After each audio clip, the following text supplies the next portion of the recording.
एकछिन सोच्नुहोस् त 8 घण्टाको मज्जाको निद्रा पुर्याएर उठ्दा पनि शरीरमा रत्तिभर ऊर्जा नहुने, एकदमै कमजोरी र अल्छी महसुस हुने। सुन्दा अलि अचम्म लाग्न सक्छ होइन र? तर धेरै मानिसहरूले दिनहुँ यस्तै महसुस गरिरहेका हुन्छन्। यसलाई प्रायः हामी सामान्य थकान मात्रै सोचेर टारिदिने गर्छौं। तर आजको यस व्याख्यामा हामी एउटा यस्तो मेडिकल रहस्यको पर्दाफास गर्दैछौं जहाँ बिहानको थकान केवल निद्राको कमी नभएर शरीरभित्र विकास भइरहेको कुनै ठूलो समस्याको सङ्केत हुन सक्छ। अब सिधै मुख्य कुरामा प्रवेश गरौँ। यहाँ एउटा एकदमै गम्भीर प्रश्न उठ्छ। आखिर पूरा 8 घण्टा सुतेपछि पनि हाम्रो शरीर किन यति धेरै थकित रहन्छ त? धेरैले के सोच्छन् भने दिनभरि धेरै काम गरियो, त्यसैले बिहान उठ्दा गल्नु स्वाभाविकै हो नि। तर हेर्नुस्, यो एउटा ठूलो भ्रम हो। सधैँ कामको कारणले मात्र शरीर थाक्दैन। बिहान उठ्ने बित्तिकै चरम थकान महसुस हुनु सधैँ सामान्य प्रक्रिया होइन भन्ने कुरा बुझ्नु एकदमै जरुरी छ। त्यसैले सबैभन्दा महत्त्वपूर्ण कुरा के हो भने यो निरन्तरको बिहानी थकान सामान्य कुरा पक्कै होइन। यो त खासमा शरीरले दिइरहेको एउटा ठूलो वार्निङ साइन अर्थात् खतराको घण्टी हो। जब शरीरले भित्रभित्रै कुनै स्वास्थ्य समस्यासँग जुझिरहेको हुन्छ नि, तब यसले थकानको माध्यमबाट एक किसिमले मद्दत नै मागिरहेको हुन्छ। यो कुरालाई अझ राम्ररी बुझ्न निद्राको खास उद्देश्यलाई नै हेरौँ न। राति सुत्दा हाम्रो शरीर त्यत्तिकै निष्क्रिय भएर बसेको हुँदैन, बरु यसले आफूलाई मर्मत गरिरहेको हुन्छ। यस समयमा मस्तिष्कले पूर्ण रूपमा आराम पाउँछ, मांसपेशीहरू रिकभर हुन्छन् र ऊर्जा पुनर्स्थापना हुन्छ। त्यसैले यदि बिहान उठ्दा शरीर थाकेको छ भने यसको सिधा अर्थ हो यो अति महत्त्वपूर्ण रिकभरी प्रक्रिया कतै न कतै नराम्रोसँग बिथोलिएको छ। त्यसो भए त्यो रिकभरी प्रक्रियालाई कसले रोकिरहेको छ त? अब हामी यसको सबैभन्दा मुख्य कारणतर्फ लागौँ, जसलाई पुअर स्लिप क्वालिटी वा खराब निद्रा भनिन्छ। कहिलेकाहीँ मानिसहरू लामो समयसम्म ओछ्यानमा त रहन्छन्, घन्टौँ सुत्छन्, तर उनीहरूको मस्तिष्क कहिल्यै पनि त्यो गहिरो निद्राको अवस्थामा पुग्नै सकिरहेको हुँदैन। हाम्रा आफ्नै दैनिक जीवनका बाधाहरूलाई हेर्ने हो भने पनि कुरा छर्लङ्ग हुन्छ। जस्तै राति सुत्नु अघि मोबाइल चलाउने बानी, अबेलो गरी चिया वा कफी पिउने, दिनभरिको अत्यधिक तनाव र सुत्ने समयको कुनै ठुङ्गो नहुने। यी कुराहरूले मस्तिष्कलाई गहिरो निद्रामा जान दिँदैनन्। फलस्वरूप बिहान उठ्दा टाउको भारी हुने, आँखा दुख्ने, शरीर गल्ने र पुरै मुड खराब हुने जस्ता समस्याहरू देखिन्छन्। तर कुरा जीवनशैलीमा मात्रै आएर रोकिँदैन। शरीरले दिएका यी सङ्केतहरू पछाडि गम्भीर मेडिकल कारणहरू पनि लुकेका हुन सक्छन्, जसमध्ये पहिलो हो भिटामिनको कमी। शरीरमा आवश्यक पोषक तत्त्व र भिटामिनहरूको अभाव भयो भने जति सुते पनि दिनभरि निद्रा लागिरहने र शरीर लगातार कमजोर भइरहने हुन्छ। यसैगरी अर्को लुकेको र एकदमै कम वास्ता गरिने कारण थाइरोइडको समस्या हुन सक्छ। हर्मोनल असन्तुलन, विशेष गरी थाइरोइड ग्रन्थीको गडबडीले शरीरको ऊर्जा स्तरलाई सिधै असर गर्छ। धेरै अवस्थामा यो हर्मोनको समस्या सामान्य थकानको भेषमा लुकेर बसेको हुन्छ र सुरुमा यसलाई सजिलै पहिचान गर्न सकिँदैन। र यो कुरा पनि कहिल्यै बिर्सनु हुँदैन कि थकान सधैँ शारीरिक मात्र हुँदैन। डिप्रेसन र एन्जाइटी जस्ता मानसिक स्वास्थ्य समस्याहरूले पनि मानिसको ऊर्जा पुरै सोसेर लिन्छन्।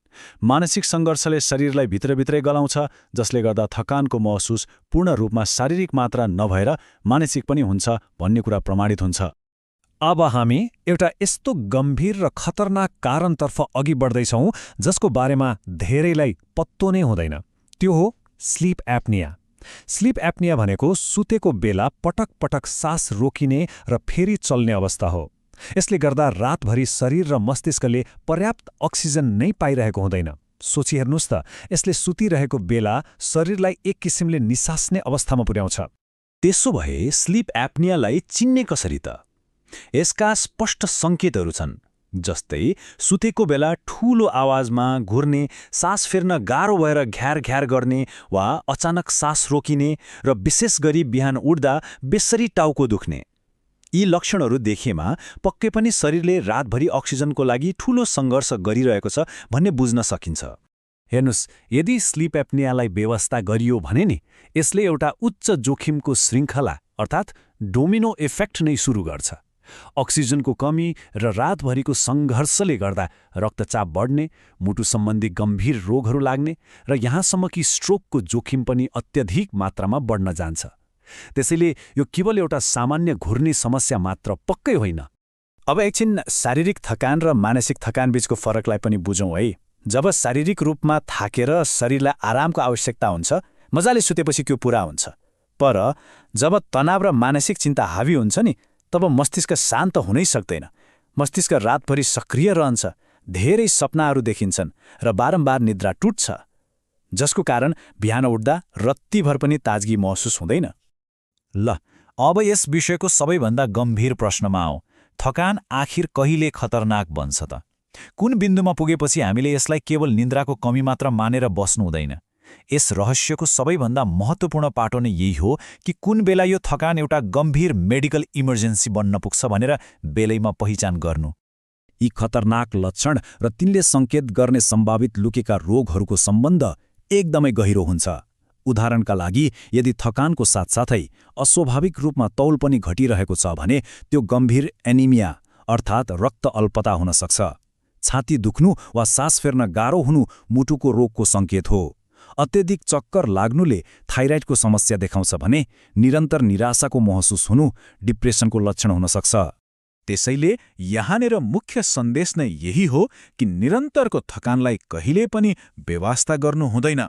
यदि थकानसँगै छाती दुख्ने वा अत्यधिक चक्कर लाग्ने जस्ता लक्षणहरू खप्टिएर आएका छन् भने यो शरीरले ठूलो स्वरमा मलाई मद्दत चाहियो भनिरहेको अवस्था हो।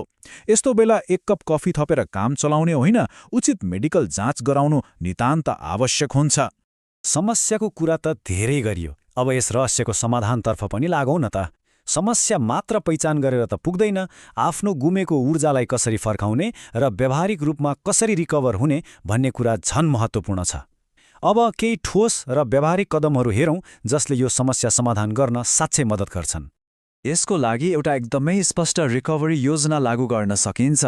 पहिलो कुरा त सुत्नुभन्दा 1 घण्टा अघि मोबाइल जस्ता स्क्रिन बन्द गरिदिने, दोस्रो सुत्ने समय सधैँ एउटै राख्ने, तेस्रो र चौथोमा दैनिक व्यायाम गर्ने र राति क्याफिन नखाने, पाँचौं आफ्नो तनाव र खानपानको व्यवस्थापन गर्ने र सबैभन्दा महत्त्वपूर्ण छैटौं कदम, यदि यी जीवनशैली परिवर्तन गर्दा पनि कुनै सुधार भएन भने ढिला नगरी अनिवार्य रूपमा पूर्ण रक्त परीक्षण र स्वास्थ्य जाँच गराउनुपर्छ। अन्त्यमा एउटा गम्भीर प्रश्न छोडेर म यो व्याख्यालाई टुङ्ग्याउन चाहन्छु। यदि हाम्रो शरीरले हरेक बिहान यसरी नै मद्दत मागिरहेको छ भने समाजले किन थकानलाई यति सजिलै सामान्य हो भनेर टारिदिन्छ? अब सायद यो पुरानो सोचलाई बदल्ने बेला आएको छ। शरीरको सङ्केतलाई सुन्न र आफ्नो स्वास्थ्यलाई साक्षी प्राथमिकतामा राख्न सुरु गर्नुपर्छ। याद राख्नुहोस्, निरन्तरको थकान कहिल्यै सामान्य हुँदैन।